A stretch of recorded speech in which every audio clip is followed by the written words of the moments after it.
रजनीगंधा वा. जीवनिया हम्म. बहरुनिया. वा वा वा वा.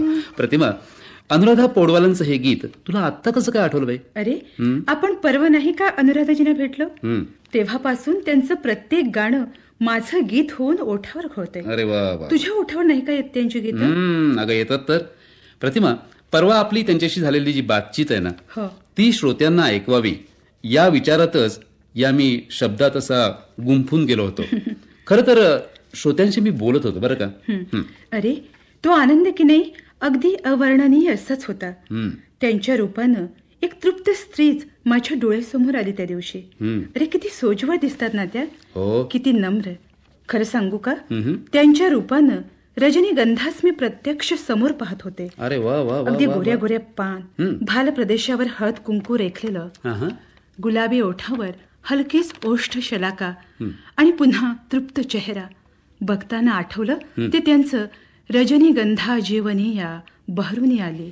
मनमीत आला तिच्या पाऊली. हो. दिमाखाने तळपणारी एक तेजस्वी तारका म्हणजे अनुराधा पौडवाल. भावगीत असो, भक्तिगीत असो, चित्रपट गीत असो अथवा एखादं हलकं फुलकं गीत असो, प्रत्येक प्रकार तितक्याच ताकदीनं गाणारी ही गायिका. अशा या महान गायिकेला प्रत्यक्ष भेटण्याचं भाग्य आज आपल्याला लाभत आहे. नमस्कार अनुराधा दीदी. नमस्कार. हां, आकाशवाणी पणजी केंद्रातर्फे आम्ही आपले स्वागत करतो. नमस्कार. अनुराधाजी, रसिका मी कैसे गाऊ गीत असा सवाल करत मला वाटतं तुम्ही कैसे गाऊ गीत हा प्रश्न कदाचित तुमच्यासमोर पडला असेल, पण तुम्ही इतकी गीतं गायलेली आहात की रसिकांच्या हृदयात अगदी तुम्ही अढळ स्थान मिळवून ठेवलं आहे असं म्हणायला काही हरकत नाही. तर मी असं विचारतो की हा प्रवास कसा काय सुरू झाला आणि कुठून सुरू झाला? माझ्या लग्नानंतर 1973मध्ये मी सर्वप्रथम गायले ते फिल्म अभिमानसाठी एक श्लोक गायले आणि त्याच्यामध्ये म्युझिक SD बर्मनचं होतं. आणि त्यानंतर मग यशोदा या चित्रपटासाठी मी गायले आप बीती आणि कालीचरण वगैरे. नाही, पण एक खरं म्हणजे हा बालिश प्रश्न पण वाटेल तुम्हाला कदाचित, पण विचारावासारखं वाटतो की म्हणजे तुमच्या घराण्यात असे संगीतकार किंवा संगीताचा वारसा वगैरे असा आपल्याला?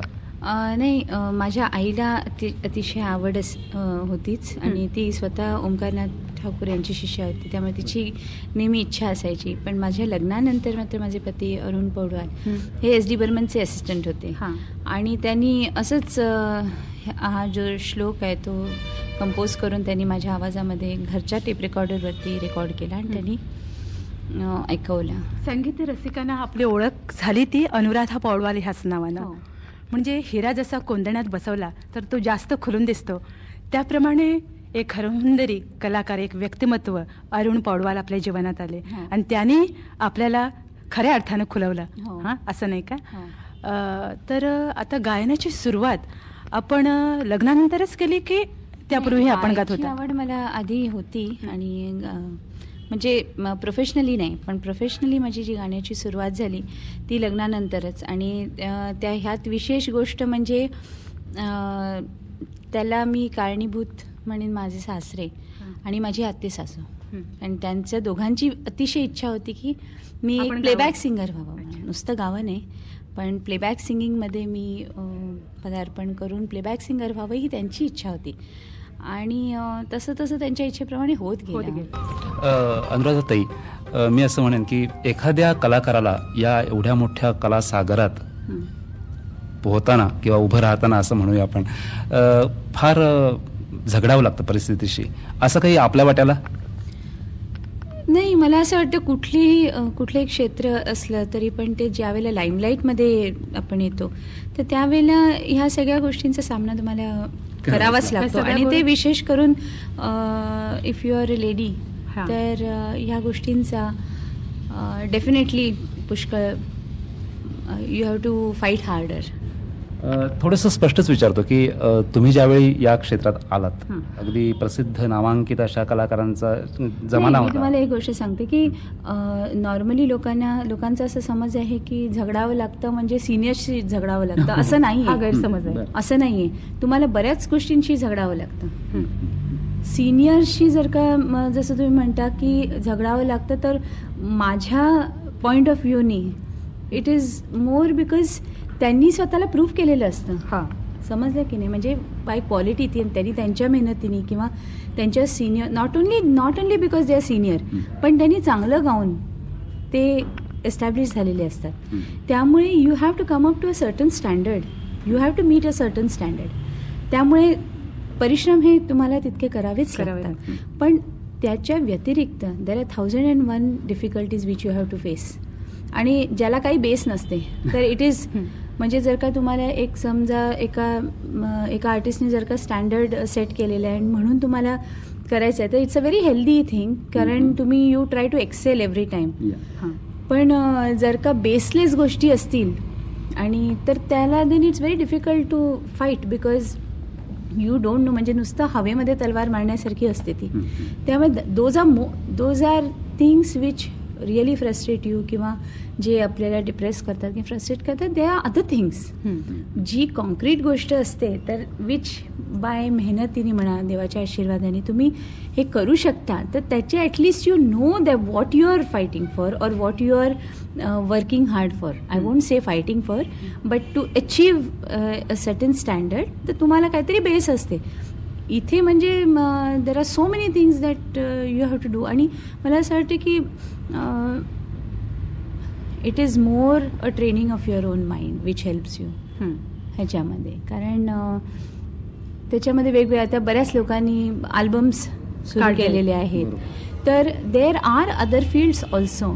जसं मी मध्येच डायव्हर्ट झाले भजनांकडे, तर ज्यावेळेला मी भजनं गायला सुरुवात केली त्यावेळेला आय नेव्हर इमॅजिन की असा भजनामध्ये अशी एक म्हणजे जागा पण होऊ शकते. यु नो, म्हणजे केवळ एक नाट्यगीत किंवा भावगीत किंवा अशा प्रकारची गीतं मी गाण्यापेक्षा ज्यावेळेला सुरुवात केली होती भजनं गायला त्यावेळेला प्लेबॅक सिंगिंगपेक्षाही जास्त फिल्म सिंगिंग वॉज सर्वश्रेष्ठ होतं. त्याच्यानंतर हे अल्बम्स वगैरे हा प्रकार हा आत्ता सुरू झालेला आहे, किंवा भजन्स वगैरे हे जे आहेत ते देर वर सिंगर्स. पण ज्या वेळेला हे देवळांबरोबर असोसिएट झाले, ऑडिओ व्हिज्युअल मीडिया त्याला मिळाला, त्यावेळेला it got a new meaning. भजनाबद्दल आपण बोललात, आता काय एक कलाकार एका स्टेजवर पोहोचला म्हणजे वयाच्या मानानं की भजनं गायला सुरुवात करतो, पण आपल्या बाबतीत हे नेमकं उलटं घडलं. आपण ऐन बहरात असताना भजनाकडे वळलात, हे असं कसं? नाही, हे मी जाणून बुजून नाही केलं, पण मला असं वाटतं की आपण whatever step we take त्याच्या पाठी ईश्वराचा संकेत असतो. कारण ज्या वेळेला म्हणजे as I look at it today, की मी नुसतंच भजनं आधी गायला घेतली असती तर आय डोंट नो जर हे मला अचीव करता आलं असतं का. पण ज्यावेळेला आशिकी दिले की म्हणताने वगैरे हे सगळी गाणी खूप पॉप्युलर होऊन एक पीकला ज्यावेळेला मी म्हणजे त्यावेळेला the career was at its peak in film singing, त्यावेळेला डिवोशनल्स आल्यामुळे मला असं वाटतं की त्याचा पण सपोर्ट, त्या पॉप्युलॅरिटीचा सपोर्टसुद्धा म्हणजे मला I got the support of त्या म्हणजे काय म्हणू आपण डिवोशनल सॉंग्सला भक्तिगीतांना त्यांचा हो तो म्हणजे मला डेफिनेटली तो सपोर्ट मला मिळाला. आणि ऑडिओ व्हिज्युअल वगैरे पण त्यावेळेला, आणि त्याच्यामध्ये मग डिवोशनल्समध्ये पण आम्ही जी सिलेक्ट केली ती नॉर्मली काय व्हायचं की फिल्मची गाणी असतात त्या ट्यूनवर किंवा त्या ट्रॅक्सवरती दुसरी भजनं केली जायची. आम्ही ते केलं नाही, आम्ही सप्तशती केली, म्हणजे जे ऑथेंटिक गाणी जे हजारो वर्षापासून चालत आलेलं आहे. सप्तशती आहे किंवा शिवमहिम्न स्तोत्र आहे, विष्णू सहस्त्रनाम आहे. मला वाटतं तुम्ही गायत्री मंत्र आत्ता हल्ली केला मी, आणि तो देखील मी आणि माझ्या मुलीने गायलाय. त्यांचं प्रत्येक गीत सजीव होऊन रसिकांच्या समोर उभं राहतं. बरोबर आहे. त्यांनी गायलेली भक्तिगीतं म्हणा, भावगीतं म्हणा, किंवा एखादं हलकं फुलकं फिल्मी गीत सुद्धा, नाही का? हो. हे गीत ऐकताना रसिक अगदी मोहून जातो. त्यांना हे गीत आपल्यासारखं वाटतं. प्रतिमा, त्यांनी एवढंच केलेलं नाहीये तर वेगवेगळ्या क्षेत्रातली म्हणजे जी सुगम संगीत जो हा प्रकार आहे तर त्या प्रकारात किंवा त्या क्षेत्रात त्यांनी अशी अगदी दौड घेतलेली आहे की बघणारा बघत राहावा. अगदी मनाचे श्लोक म्हणू नकोस किंवा हरिपाठाचे अभंग अथवा म्हणजे ठराविक चाकोरी बाहेर त्या गेलेल्या आहेत. आणि प्रतिमा हे कुठेतरी सगळं आपण उपभोगतो आहोत, आपण हे आपल्याला हे भावलेलं आहे असं काहीतरी जाणवतं नाही तर त्यांच्या गाण्यात. प्रत्येकाला वाटतं की हे आपले अनुभव आहेत, आपण यातून गुंतून जातो, आपण अगदी स्वतःला विसरून जातो त्यांच्या गायनातून. अनुराधाताई, तुम्ही गायलेलं गीत बंदिनी या गीतानं तुम्ही प्रत्येकाच्या म्हणजे प्रत्येक स्त्रीच्या मनात तर अगदी आढळून राहिलेला आहात.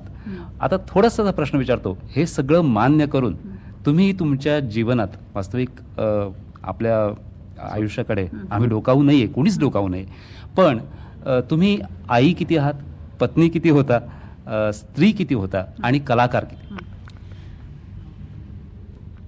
मी जे तुम्हाला जे म्हटलं की ह्या लाईनमध्ये ज्यावेळेला एखादी स्त्री येते त्यावेळेला हे इट्स मोर डिफिकल्ट, कारण त्यावेळेला तुम्ही तुमच्यावरती असलेल्या जबाबदाऱ्या झुगारू शकत नाही.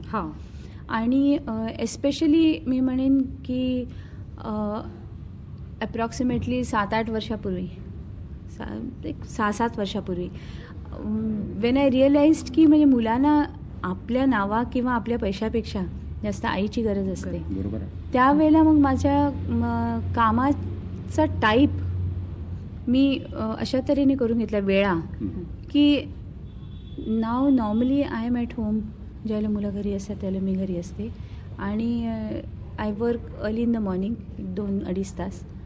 जर का प्रोग्राम असतील तर ते पण म्हणजे असे मी घेत नाहीत की 25 दिवस आहेत, 2-2 महिने, 3-3 महिने असे मी प्रोग्राम घेतच नाही. आय डोंट ॲक्सेप्ट, नॉट की ते येत नाहीत, पण I don't accept because I can not accept, कारण माझा मुलगा SSC लहान येतो आणि माझ्या सासूबाई माझ्याबरोबर असतात, त्यामुळे शी इज व्हेरी ओल्ड. त्या सगळ्या गोष्टी, मग आमच्या घरामध्ये देवाचं वगैरे पण पूजापाठाचं असतं, त्यामुळे इट्स नॉट पॉसिबल. त्यामुळे देर आर दीज आर म्हणजे मी म्हणेन दीज आर द सॅक्रिफायसेस. पण मला असं वाटतं ते जरी सॅक्रिफायसेस असतील तरी पण ईश्वराने ते पुरेपूर कॉम्पेन्सेट केलेलं आहे. म्हणजे एक तुम्ही डेफिनेटली, कारण त्याच्या प्रायोरिटीज सेट करणं हे आपल्या हातात असतं की कुठल्या गोष्टीला प्राधान्य द्यायचं.